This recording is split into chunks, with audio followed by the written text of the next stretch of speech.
का क्षेत्र हो, चाहे सुरक्षा का क्षेत्र हो, चाहे शिक्षा का क्षेत्र हो, चाहे रिसर्च और डेवलपमेंट का क्षेत्र हो, चाहे इंफ्रास्ट्रक्चर की बात हो और व्यापार की बात हो, हर क्षेत्र में इस 10 वर्ष ने भारत ने कई दशकों की कमियों को पूरा कर कर आगे बढ़ने के लिए कदम भी उठाया है और हमें सफलता भी मिली। और मैं मानता हूं इसके कारण हमारी चुनौतियां कम नहीं होती है, बढ़ती हैं। क्योंकि कोई भी व्यवस्था में जब आप आगे बढ़ते हो तो किसी न किसी का स्थान लोगे, रेजिस्टेंस जरूर आएगा। और वो रेजिस्टेंस को आपने एनालिसिस कर कर हमें आगे बढ़ना पड़ेगा। कुछ आश्चर्यजनक सफलताएं हमने प्राप्त की। 11वें नंबर पर हमारा अर्थतंत्र था, हम 5वें नंबर पर ले आए। और मैं विश्वास के साथ कह सकता हूं कि 1 अप्रैल 2028 के पहले हम दुनिया का 3रे नंबर का अर्थतंत्र बन जाएंगे।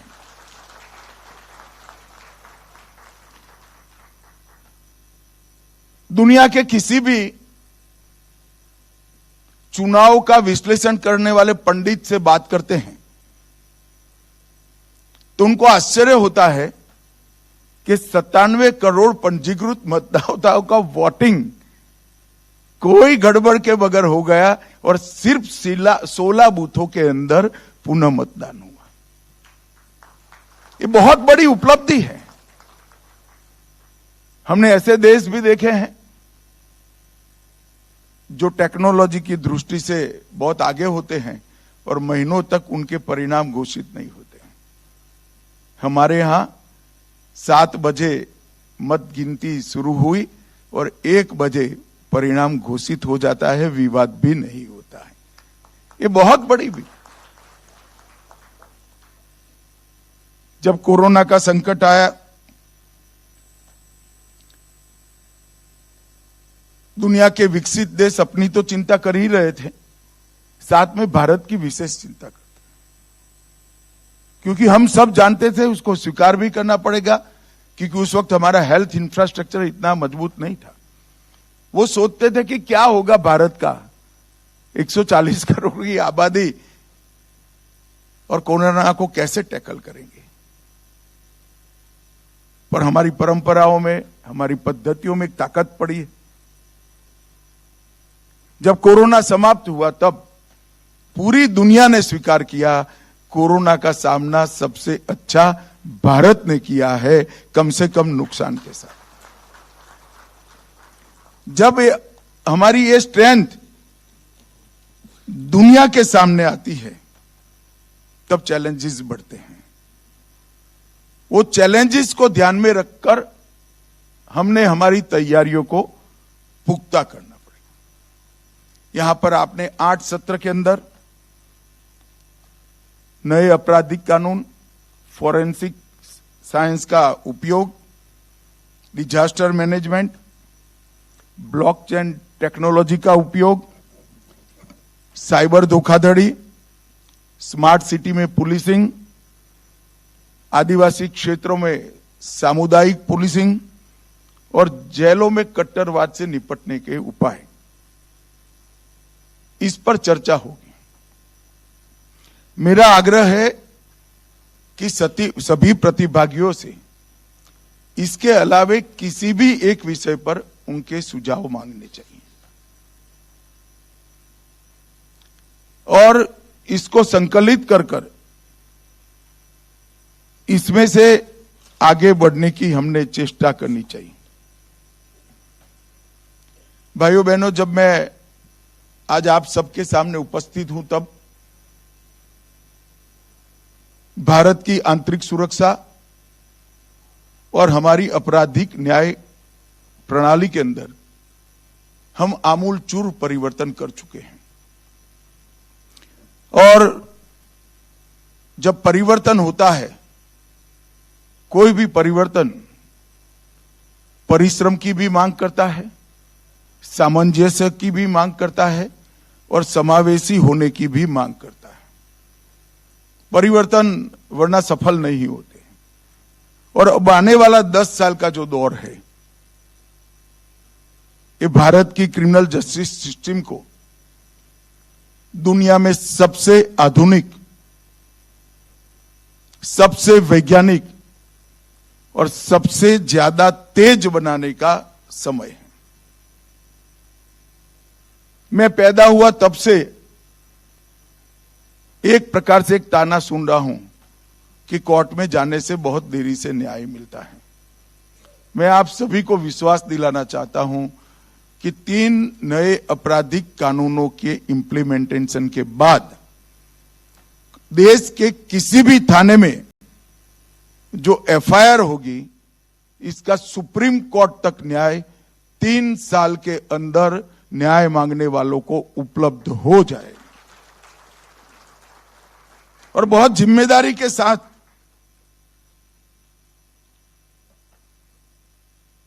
मैं इसको बोल रहा हूं।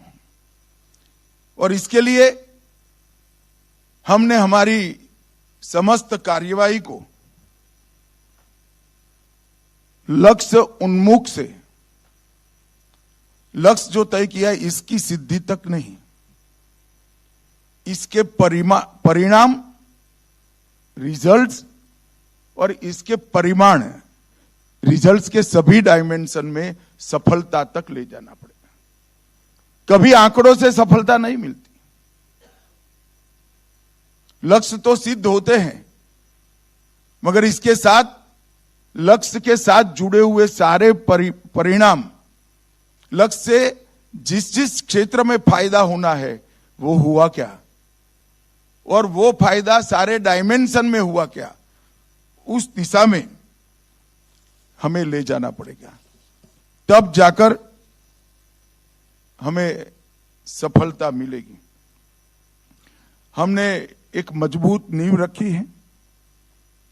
आर्थिक reform, GST, ease of doing business, make in India, social reforms, 60 crore गरीबों के जीवन स्तर को ऊपर उठाया है। 25 करोड़ लोगों को गरीबी की सूची से बाहर निकाला है। युवाओं के लिए नई शिक्षा निधि, स्टार्टअप, ट्रेनिंग, स्किल डेवलपमेंट और R&D के ये 4 स्तर में विभाग कर हमने काम आगे बढ़ाया है।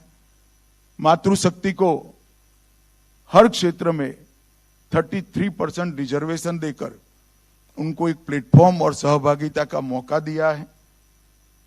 और सालों से 3 क्षेत्र बहुत डिस्टर्ब माने जाते थे, कश्मीर, उत्तर पूर्व और नक्सलवाद पीड़ित क्षेत्र। ये तीनों क्षेत्र में हमने सुरक्षा स्थिति में काफी सुधार किया है।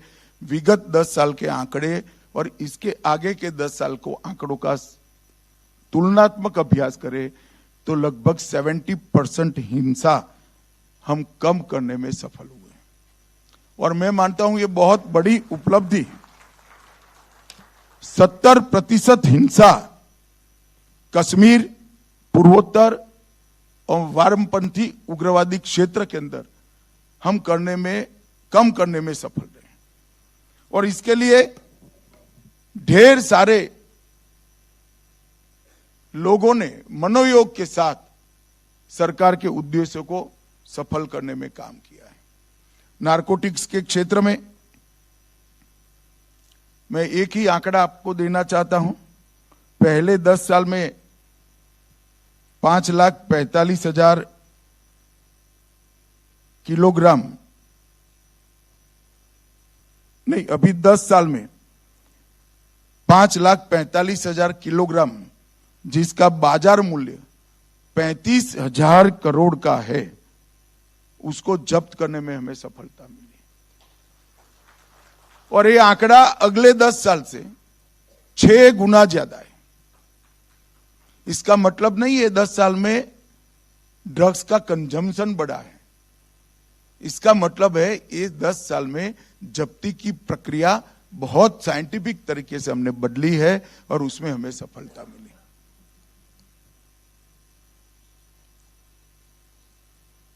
ये 3 आपराधिक कानूनों की बात करने से पहले, ये 3 आपराधिक कानून लाने के पहले 4 साल में इसकी पृष्ठभूमि तैयार करने के लिए गृह मंत्रालय में बहुत बड़ी एक्सरसाइज हुई थी और काफी कुछ काम पहले भी प्लान हुआ पड़ा था। जो प्लान हुआ पड़ा था उसमें हम तेजी लाए, जो मिसिंग लिंक्स थे उसको जोड़ने का प्रयास किया और कुछ नए इनिशिएटिव के कारण ये 3 आपराधिक कानून लॉजिकल एंड तक पहुंच पाए और सभी परिणाम और परिमाण दोनों की दृष्टि से देश की आपराधिक न्याय प्रणाली को फायदा कराए। सबसे पहले हमने कंप्यूटराइजेशन को पूरा किया। लगभग CCTNS में 100% 70,000 पुलिस स्टेशन जोड़ दिए गए हैं। ई कोर्ट के माध्यम से 22,000 अदालतों को हमने जोड़ लिया है। ई प्रिजन में 2 करोड़ कैदियों का डेटा है। ई प्रोसिक्यूशन में 1 करोड़ 50 लाख से अधिक प्रोसिक्यूशन का डेटा पड़ा है। ई फॉरेंसिक में 23 लाख से ज्यादा फॉरेंसिक्स रिजल्ट्स का डेटा पड़ा है। नफीस के अंदर 1 करोड़ 6 लाख फिंगरप्रिंट का डेटा पड़ा है। आई मॉट में लगभग 22,000 आतंकवादी मामलों का प्रोसिक्यूशन समाप्त होने तक का इन्वेस्टिगेशन का इसका डेटा पड़ा है। निदान में 7.6 लाख नार्को ऑफेंडर का डेटा उपलब्ध पड़ा है। 1.22 लाख ह्यूमन ट्रैफिकिंग ऑफेंडर का डेटा हमने इकट्ठा कर दिया है और क्राइम मल्टी एजेंसी सेंटर में 16 लाख अलर्ट अब तक जनरेट हो चुके हैं। अब जो कुछ भी होता है वो इसके अंदर जुड़ता जाता है। जब 3 नए आपराधिक कानून हम लेकर आए हैं, उसके पहले हमने एक प्रकार से कोर्ट, प्रोसिक्यूशन, पुलिस, जेल और FSL सबको जोड़ने की व्यवस्था बना ली है। तो एक प्रकार से अपराध से लेकर सजा कराने तक और सजा कर जेल में जाए वहां तक की पूरी चीजों को जोड़ने की प्रक्रिया हमने समाप्त कर दी। और फिर ये 3 नए आपराधिक कानून, भारतीय न्याय संहिता, भारतीय नागरिक सुरक्षा संहिता और भारतीय साक्ष्य अधिनियम, इसको लाने का काम नरेंद्र मोदी सरकार ने किया है। और मित्रों, मैं निश्चित रूप से मानता हूं कि 150 साल पुराने कानून अपनी सरकार बचाने के लिए अंग्रेजों ने बनाए थे। उसके उद्देश्य में नागरिक केंद्र में नहीं था। नए आपराधिक जो कानून बने हैं, ये तीनों कानून के केंद्र में हमारे नागरिक की सुरक्षा और हमारे संविधान ने नागरिकों को दिया हुआ जो अधिकार है वो प्राप्त कर पाए, इसकी व्यवस्था हमने सुनिश्चित करी।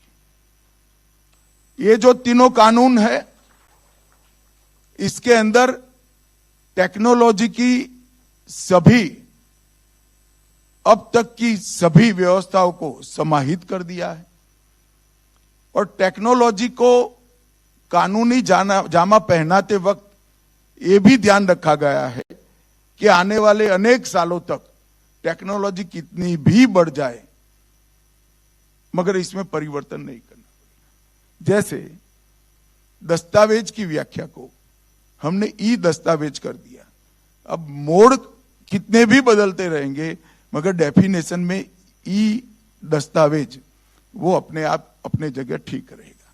इस तरह से 27 जगहों पर हमने जो व्याख्या करी है वो व्याख्या में टेक्नोलॉजी के चेंज से कानून को बदलना नहीं पड़ेगा, वो अपने आप में इसको समाहित कर लेगी। टेक्नोलॉजी बदलती जाएगी परंतु कानून अपना काम कर लेगा। और मैं मानता हूं कि इससे बहुत स्पीड से न्याय मिलने की व्यवस्था होगी। हमने कोर्ट, प्रोसिक्यूशन और पुलिस तीनों को लगभग 60 प्रोविजन के अंदर बाध्य बनाया है कि समय मर्यादा में अपना काम पूरा करे। 60 प्रोविजन। और जेलों को भी हमने बाध्य बनाया है कि एक निश्चित अवधि के बाद अगर ट्रायल नहीं चल रही है तो कुछ अपराध जो ज्यादा गंभीर नहीं है इसके छोड़कर जेल अधिकारी ने ही इसकी बेल के लिए पुरसीस रखनी है कोर्ट के अंदर। और हमारा प्रयास है कि संविधान दिन के पहले ये देश की जेलों में एक भी कैदी ऐसा ना हो जिसने अपनी 1/3 सजा काट ली है और अभी उसको न्याय नहीं मिला है, ऐसा एक भी कैदी नहीं। पुलिस को जवाबदेह बनाने के लिए भी ढेर सारे काम किए हैं और पुलिस को ताकत देने के लिए भी ढेर सारे काम किए। अब ये सारे खाका एक प्रकार से बनकर पड़ा है। पुलिस विज्ञान कांग्रेस की जिम्मेदारी क्या है? अलग अलग साइलोज में डेटा पड़ा है। क्या पुलिस विज्ञान कांग्रेस अग्नि विज्ञान कांग्रेस के पहले एआई का उपयोग कर ये सारे डेटा को एक दूसरे के साथ बात करता हुआ कर सकती है क्या?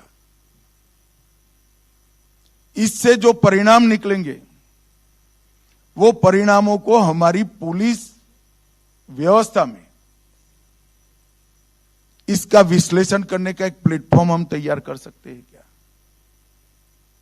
और उसका विश्लेषण कर अपराधों की संख्या को रोकने के लिए, अपराधों के इन्वेस्टिगेशन के लिए और त्वरित न्याय के लिए हम हमारी व्यवस्था में, प्रणाली में बदलाव कर सकते हैं क्या?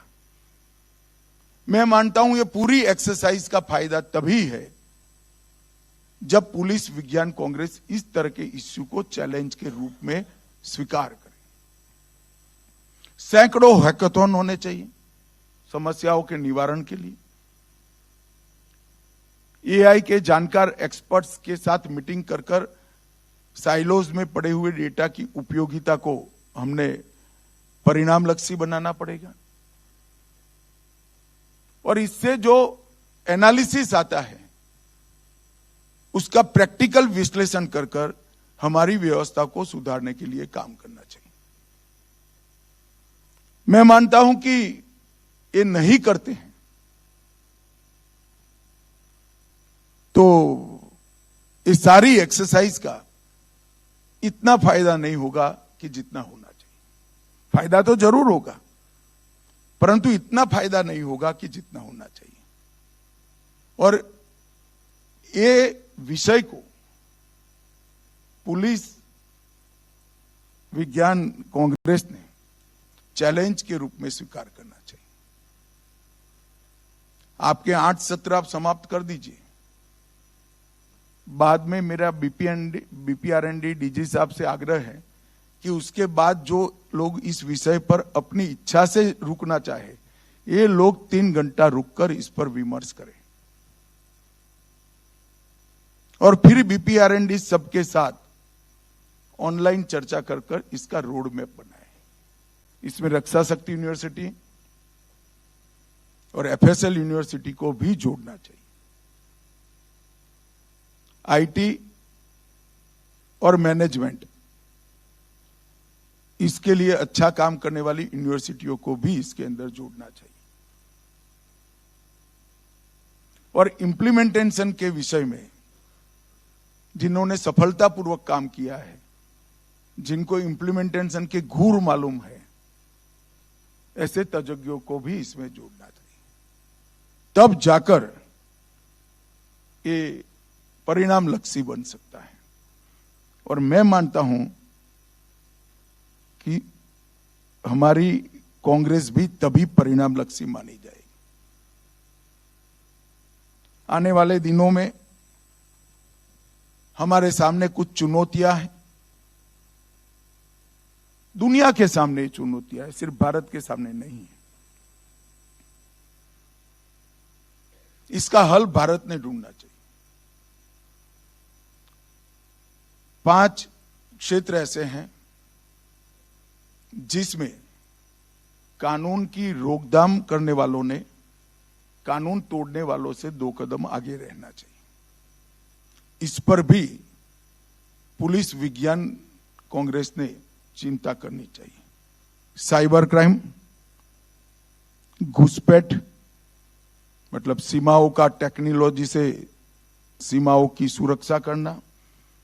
बाड़ लगाना तो एक है जहां प्रैक्टिकली लगाएंगे, परंतु टेक्नोलॉजी से कैसे सीमा की सुरक्षा कर सकते हैं। ड्रोन का अवैध उपयोग, इसकी रोकथाम, नारकोटिक्स, इसके इन्वेस्टिगेशन में और जागरूकता में आधुनिक टेक्नोलॉजी का कैसे उपयोग हो सकता है, और डार्क नेट के दुरुपयोग के खिलाफ रोकथाम में इसका सॉल्यूशन। ये 5 क्षेत्र को भी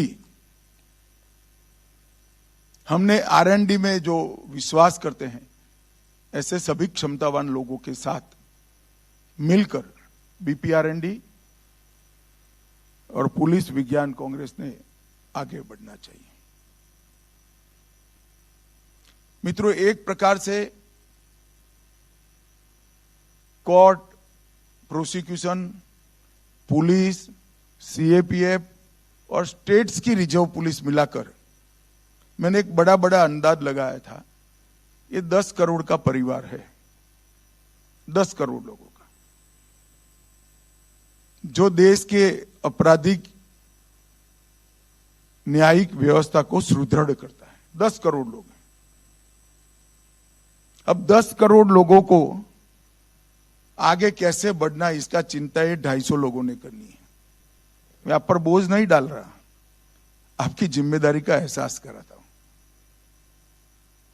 और ये हमारी भूमिका होनी चाहिए। मगर इसको बोझ मत समझिए। चिंतन कणिका जो होती है, इसने हमारे भूतकाल में एक ही चिंतन कणिका के बिंदु ने इस दुनिया को उपनिषद दिए। हर उपनिषद का मूल उद्भव एक चिंतन कणिका से हुआ है, और जिन उपनिषदों को आज पूरी दुनिया मानव विकास, पृथ्वी का संरक्षण और समावेशी स्वभाव, इसके लिए मूल चिंतन मानते हैं, पूरी दुनिया मानती है। इसके हर उपनिषद की उद्भव एक ही चिंतन कणिका है। तो चिंतन का एक कण, इसमें बहुत बड़ी ताकत होती है। तो 250 लोगों ने कोई दबाव में आने की जरूरत नहीं है। चर्चा और समावेशी कार्य पद्धति से 250 लोग पूरा देश बदल सकते हैं।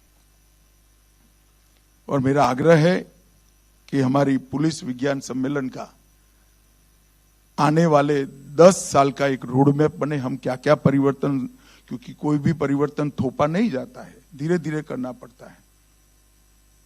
इसका ईयरली रिव्यू, 5 ईयरली रिव्यू, फिर 5 साल के बाद फिर से इसका प्लानिंग, और 10 साल में हम गंतव्य स्थान पर पहुंचे। इस तरह का एक रोड मैप BPRND ने बनाना चाहिए, तो ही BPRND और एक पुलिस विज्ञान सम्मेलन अपने आप में सफल माना जाएगा। और मैं आज जो आप लोगों के सामने मेरे विचार रख रहा हूं, वो 3 सम्मेलन में जाकर 4थे सम्मेलन में करता हूं। मैं गंभीरता से इसका अध्ययन करने के बाद आपके सामने रखता हूं। लगभग 100 से 150 लोगों से मैंने चर्चा भी की है ये 5 सालों में, और धैर्यपूर्वक मेरे घर में जो डेटा संग्रहित करने वाला कंप्यूटर है, इसमें काफी सारे इकट्ठा कर मैंने स्वयं इसमें से कुछ बिंदु निकालकर आप लोगों के सामने रखे हैं। मैं आशा करता हूं कि एक नए क्लेवर के साथ, नए उद्देश्यों के साथ, नए लक्ष्यों के साथ पुलिस विज्ञान सम्मेलन अगला हो। ईश्वर ने चाहा तो मैं जरूर आऊंगा, परंतु आप लोग रोड मैप के साथ आइए, ऐसा मेरा आपसे विनंती है, आग्रह है। और आप सभी ने अब तक 50 साल में जो काम किया है, 50 सम्मेलनों में, वो एक प्रकार से देश की काफी सारी समस्याओं का निवारण करने वाला रहा है। इसलिए पूरी ये प्रक्रिया को बहुत बहुत बधाई और साधुवाद देकर हमारी बात समाप्त करता हूं। वंदे मातरम।